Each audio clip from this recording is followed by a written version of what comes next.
Today's video is on what I don't like about Mac tools. So I'm an avid buyer in tools, right? I'm an amateur. I would say now I've been working in the shop for 6 months. I went to school for a year. So I'm not too, I'm not a new starter. I have maybe like $20,000 in tools here and there, mostly hand tools. So there's 3 major brands in tools. There's Mac Tools, Matco, and Snap-on. Snap-on is considered the Ferrari. And I would say Mac Tool is like almost a Corvette. And Matco is somewhat like a Tesla, right? Because everything's outsourced, but it's still a pretty good brand. So today I want to talk about Mac Tools more than Snap-on and Matco because I've been having access to the Mac Tools truck and I really like a lot of their tools. For example, like the RBRT is phenomenal. Their pry bars are really phenomenal. Their hammers are amazing.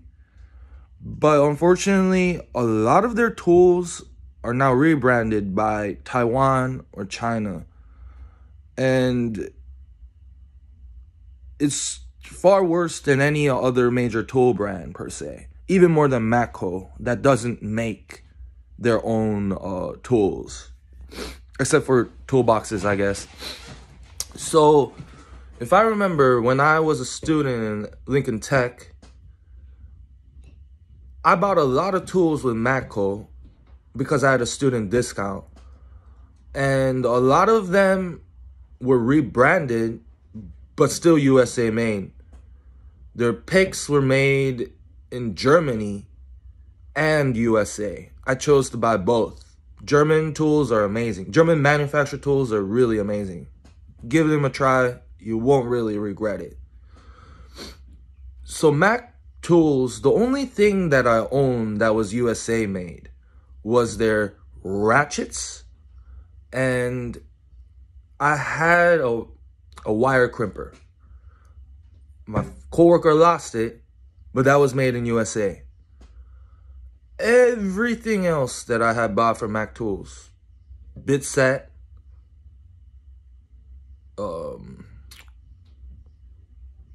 mini O-ring picks, mini pry bars. What else?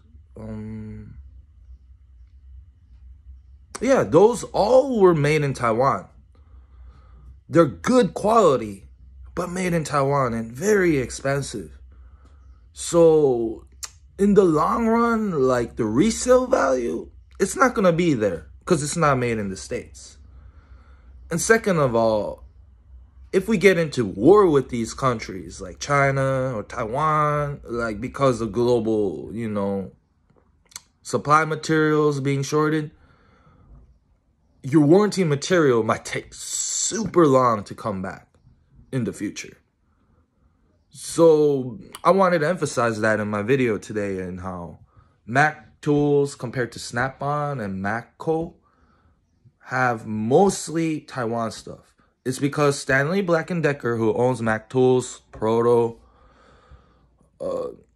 Craftsman, they're just reshaping the brand to be outsourcing all the manufacturing.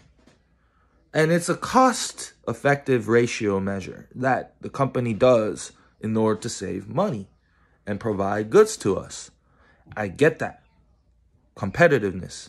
However, I still want to emphasize that in the long run, if you want a good experience in warranty and resale value being there when you sell your tool because you happen to have to, most likely it's better off that you go with Snap-on. Because if you don't,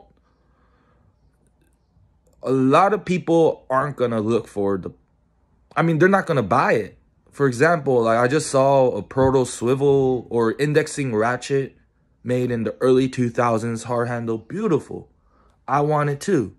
It was sold for $80, maybe about half the price of what Snap-on ratchets with command used.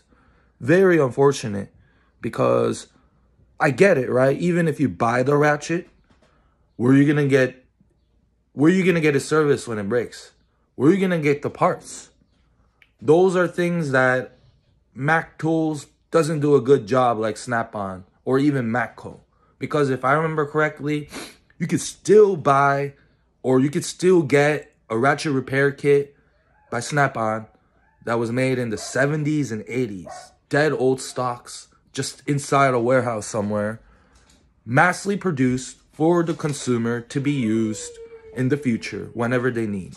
So in the end, I highly recommend you go with Snap-on if you're a tool collector or tool buyer.